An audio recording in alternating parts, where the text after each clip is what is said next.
परमात्माच्या कृपेनं साधू संतांच्या आशीर्वादानं फार मोठं असं गुरुस्थान या डोंबाळे परिवाराला जे प्राप्त झालं, असं श्रद्धेय अभंग बाबा हे गुरुस्थान प्राप्त झालं. आणि त्या गुरुस्थानाच्या आशीर्वादानं डोंबाळे परिवार या वारकरी संप्रदायाच्या क्षेत्रामध्ये, परमार्थाच्या क्षेत्रामध्ये प्रवास करत राहिला. अगदी किती पिढ्या आहेत हे काय मला माहिती नाही, पण आम्ही पाहतोय 2-3 पिढ्या वारकरी संप्रदायात आमच्या नजरेसमोर या ठिकाणी या परिवाराच्या पाहायला मिळतात. त्याच्यामध्ये श्रीमान शिवाजी मामा डोंबाळे यांचा माझा 10 वर्षापासून परिचय आहे. तर मागच्या वर्षामध्ये योगिता त्यांची सुकन्या माझ्याकडे अभ्यासासाठी ठेवली. एक दीड वर्षाच्या काळामध्येच तिनं गायन विभागात म्हणा किंवा गायन क्षेत्रामध्ये प्रगती केली आणि तिची प्रगती झाली. हे जाणकार माणसं म्हणजे तिचे मामा. ही योगिता आता चांगली तयार झाली, फार गाण्यामध्ये तयार झाली आणि वक्तृत्व ही तर तिला एक सहज जमणारी गोष्ट आहे. सर्व विद्यार्थी महाराष्ट्रामध्ये जे गाजतायत गाण्याच्या क्षेत्रामध्ये आणि कीर्तनाच्या क्षेत्रामध्ये सुद्धा लोक मला ज्यांचं कीर्तन ऐकल्यानंतर फोन करतात, अशी माझे विद्यार्थिनी ज्योतिताई धनाडे, वैष्णवीताई करांडे, त्याचबरोबर सर्वच विद्यार्थिनी, संस्थेतल्या सर्व विद्यार्थिनी, माझ्या माजी विद्यार्थिनी आमच्या मिसाळताई आहेत, आणखी बाबांच्या संस्थेतले विद्यार्थी आहेत वाटतं इथं, बरोबर ना? त्याचबरोबर अभंग बाबांचे आदरणीय हरिभक्त विजय बाबा आहेत, त्याचबरोबर महाराजांचे सुपुत्र आणि नातेवाईक, बरोबर आहे, भाची दोन्ही पण मुलासारखीच वाटतात, मुलंच आहे. हरिभक्त परायण, थोडस नाव सांगा ना मला. माऊली महाराज हरिभक्त परायण, माऊली महाराज चैतन्य महाराजांसाठी जरा टाळी वाजवली पाहिजे. चैतन्य बाबा फार सुंदर वाजवतायत. या सर्वात सुंदर अशा वातावरणासाठी किंवा ही सगळी गाणारी वाजवणारी जी मंडळी आहे यांच्यासाठी एकदा मी म्हणते म्हणून टाळी वाजवा. या कार्यक्रमाला प्रसिद्धी देणारे अतिशय सरळ स्वभावाचे अशा आमचे हरिभक्त परायण दत्ता महाराज आहेत, दत्तभाऊ आहेत, ज्यांचं दर्शन वस्ती हे युट्यूब चॅनल आहे. त्याचबरोबर आपल्या शेजारच्या गावचे एक युवा व्यक्तिमत्व की काहीतरी करण्याची उमेद आहे, हिंमत आहे आणि धडपड असते नेहमीच. धार्मिक कार्यक्रमामध्ये सक्रिय असतात असे आमचे हरिभक्त परायण गजानन महाराज. त्याचबरोबर मृदंगाची गोड अशी साथ देणारे याच घराण्याचं रत्न डोंबाळे महाराज, दादा महाराज डोंबाळे. सुंदरशी सिस्टीम आहे, पवित्र वातावरण आहे. पालवी मामा आहेत, देवकते मामा इकडे उभे आहेत, याचा थोडा विचार करा. बरं वाटलं मला मामा, तुम्ही आमच्या पाठीशी आहात म्हणून. आमच्या आज गुण जरी कुणाकडनं माझ्याकडनं कुणाचं नाव राहिलं असेल तर ते नाव शेवटी आमचे पालवे मामा सगळ्या शेवटी घेणारच आहेत. त्याच्यामुळे आता आपण वेळ न घालवता चिंतनाकडे वळू. विठाला विठ्ठल हरिणे माझे हरिणे चित्ता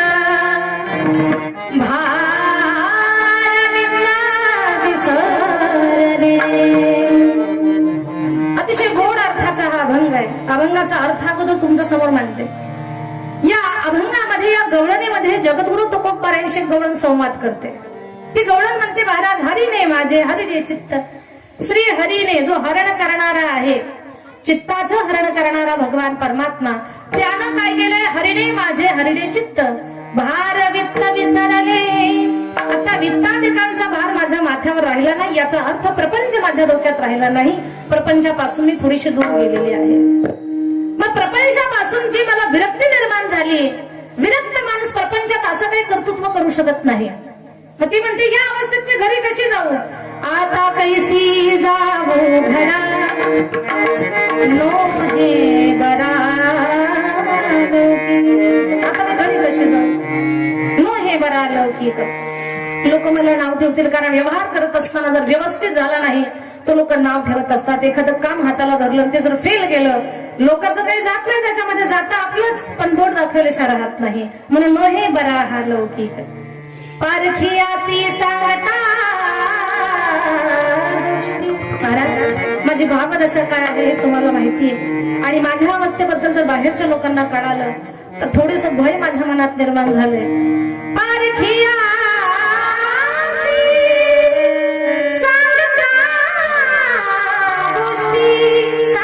गोष्टी बाहेरच्या लोकांना जर सांगितलं तर घरची कुटी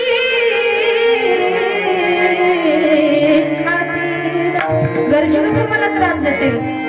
संतांचा आहे, संतांना जो शरण गेला तो त्याच्या जीवनातलं भय निघून जातं. माणूस निर्भय होतो सत्संगानं, निर्भय, एवढा निर्भय होतो की टोकाचा निर्भय.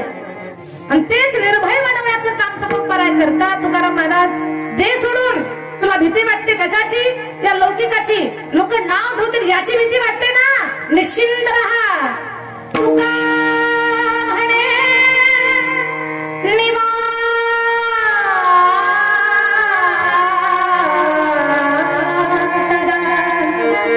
निवांत राही, पाहिरे पाही परतो. निश्चिंत राहा आणि पाहिलेल्याच श्रीहरीला वारंवार पहा. अगदी ज्या अवस्थेमध्ये ती गवळण आहे, ती साधक आहे, तिला अधिक त्या ठिकाणी भगवत प्रेमाचा अनुभव देणारे तुकोबारायांचे उद्गार आहे. याच विशेष चिंतनाचं आपण चिंतन करणार आहोत आणि त्यानंतर भगवान परमात्माचं थोडक्यात चरित्र पाहणार आहोत.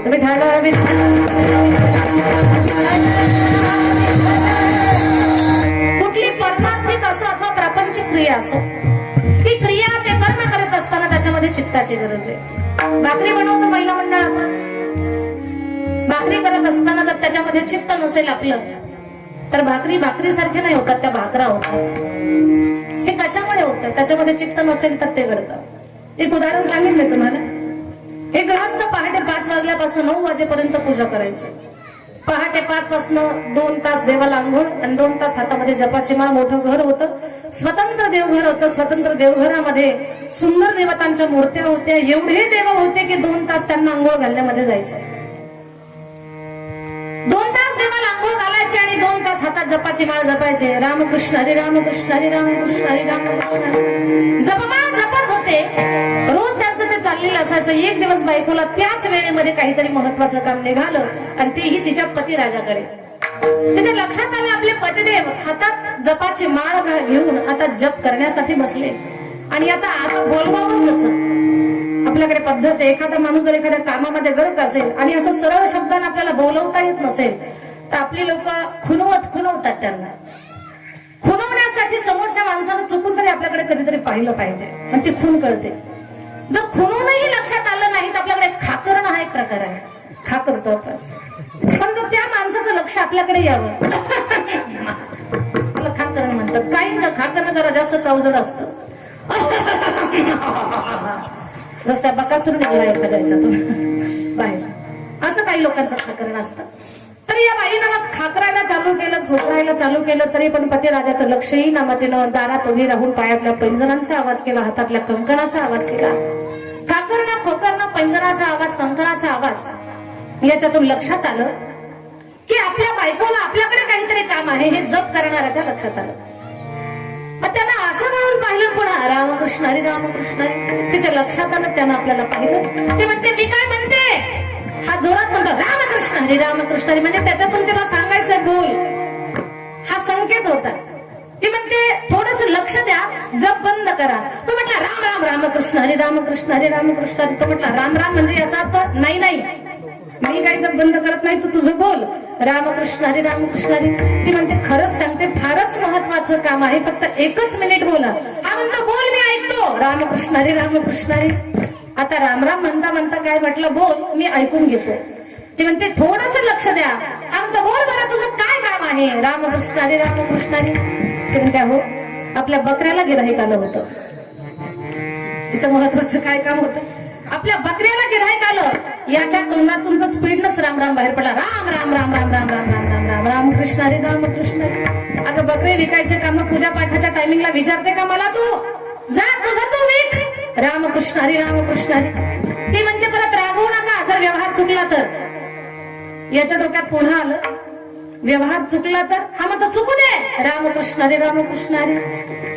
हा म्हटला तू तुझी बकरी लहानाची मोठे केले, कुणाचा गहू, कुणाची मका, कुणाची ज्वारी गुपचूप खाऊ घातली, कुणाचा घास कापून आणला त्यांच्या पुढे टाकलास, शेजारच्या पापड्या कुरड्या खाऊ घातलास, लहानाचे मोठे केलेस.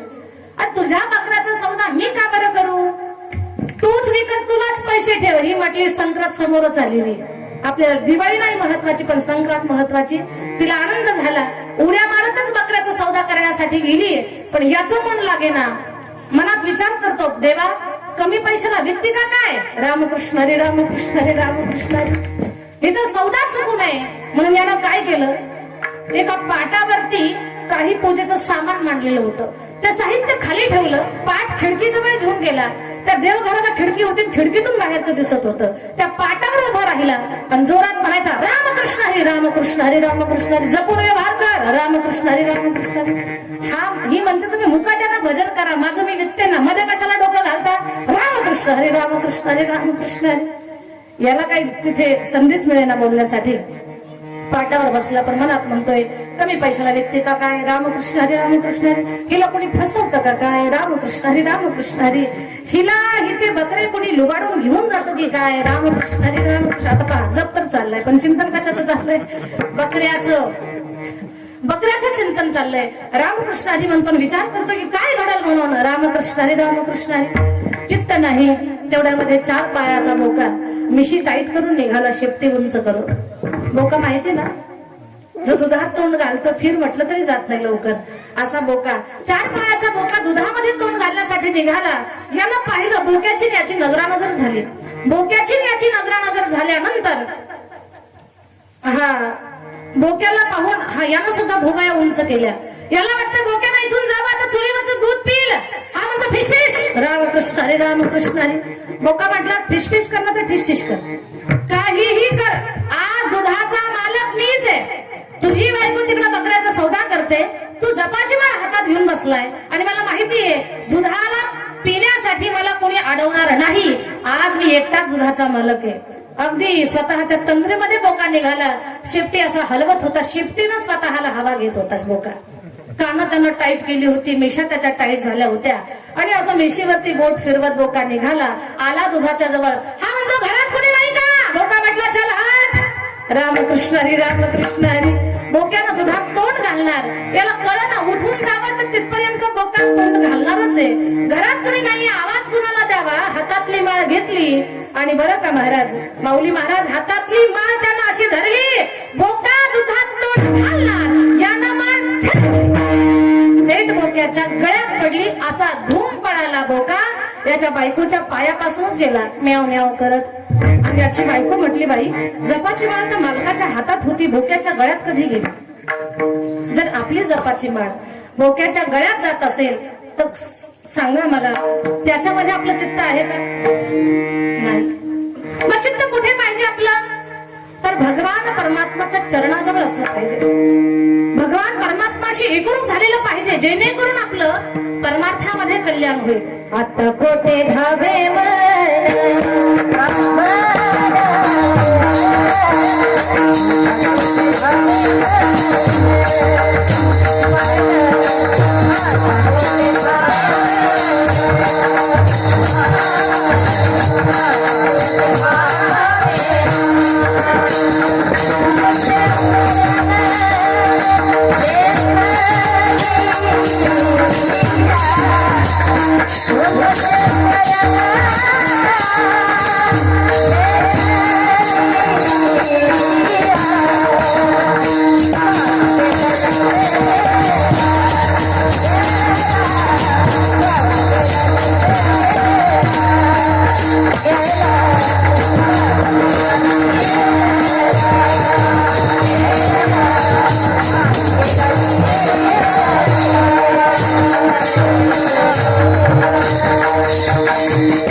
भगवान परमात्माच्या स्वरूपावरती, त्याच्या लीला चिंतनावरती आपलं चित्त एकाग्र होणं फार गरजेचं आहे.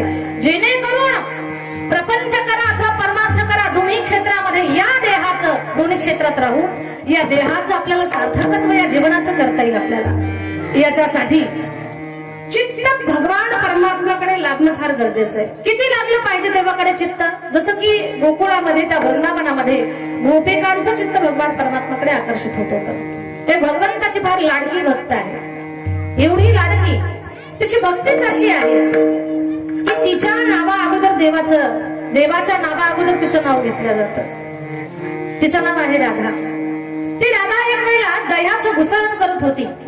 दह्याचं मिश्रण करत असताना राधा राणीनं एक रिकामा डेरा घेतला, त्याच्यामध्ये तुला दुसरं ते दही घालून त्याच्यात घुसळण करायचंय. त्याच्यामध्ये रवी घातली, रवी घालून घुसळण करायचंय. त्याच्यात तिला दही आणि पाणी टाकायचंय.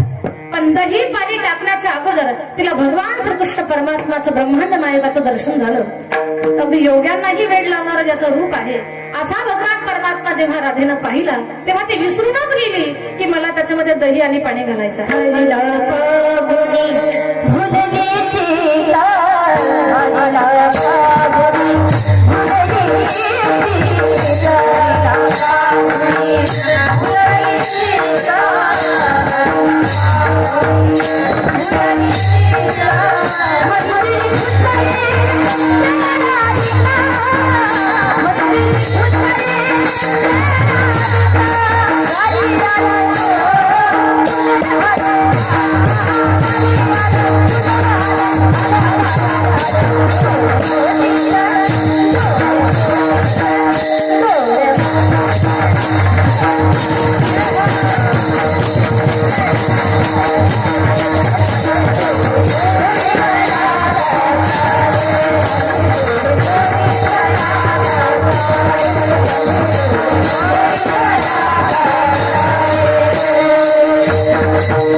घुसळण करायचं, दही पाणी घालायचं विसरले राधा. हे कशाने झालं? तिचं चित्त तिच्याकडे राहिलं नाही, तिचं चित्त भगवान परमात्माकडे आकर्षित झालं. असं बराच वेळेला होतंय. काही गोपिका तर शृंगार करत असताना भगवंताची मधुर बासरी त्यांच्या कानावर पडते. म्हणजे देवाला पाहिलं की गोपिका स्वतःला विसरतात. भगवंताची बासरी ऐकली की भगवान परमात्मा गोपिका स्वतःला विसरतात. देवाचं चरित्र दुसऱ्या कुठल्या कवयित्रीच्या मुखातून ऐकलं, त्याची लीला, की गोपिका स्वतःला विसरली म्हणून समजा. भगवान परमात्माची कुठलीही त्या ठिकाणी देवाशी संबंधित गोष्ट गोपिकांनी ऐकावी, पाहावी, की गोपिका स्वतःचं विस्मरण त्यांना होत आहे. भगवंताची बासरी तर फार मधुर आहे आणि ती बासरी ऐकल्यानंतर तिथे माणसांना स्वतःचं विसर पडत होता यात नवल नाही. गाई गुरं सुद्धा स्वतःला त्या ठिकाणी विसरून जात होते. भगवान परमात्मा सवंगड्याच्या सोबत जेव्हा रानामध्ये गायी चारण्यासाठी जायचे, मग विटी दांडू खेळत असताना कुणावर तरी बारी यायची, वळती मारण्याची, आणि काही खूप दूर गेलेल्या असायच्या या खेळण्याच्या नादामध्ये. बाकीचे गोपाळ थकून जायचे आणि सगळेजण विचार करायचे की कृष्णावर बारी कधी येणार आहे. म्हणून अगदी नाटकाला का असेना देवावरती राज आणण्याचा प्रयत्न करायचे. का कन्हैयावर राज आणला ना की तो बरोबर गायीची वळती आणण्यासाठी जाईल. पण भगवान परमात्मा किती वेळा राज येऊ द्या, भगवान परमात्मा राज स्वतःवर आल्यानंतर कधीच पळत जाऊन गायीची वळती हाकत नव्हते. भगवंतानं कमरेला खोसलेली मुरली काढावी, ओठावर धरावी आणि भगवंतानं मधुर बासरी वाजवली की गायींना बोलावण्याची गरज नव्हती. गायी धावून यायच्या कन्हैयाकडे आणि देवाच्या चरणाला चाटत होत्या जिभेला. हा कशाचा परिणाम? भगवंताच्या बासरीचा. मुरली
महाराज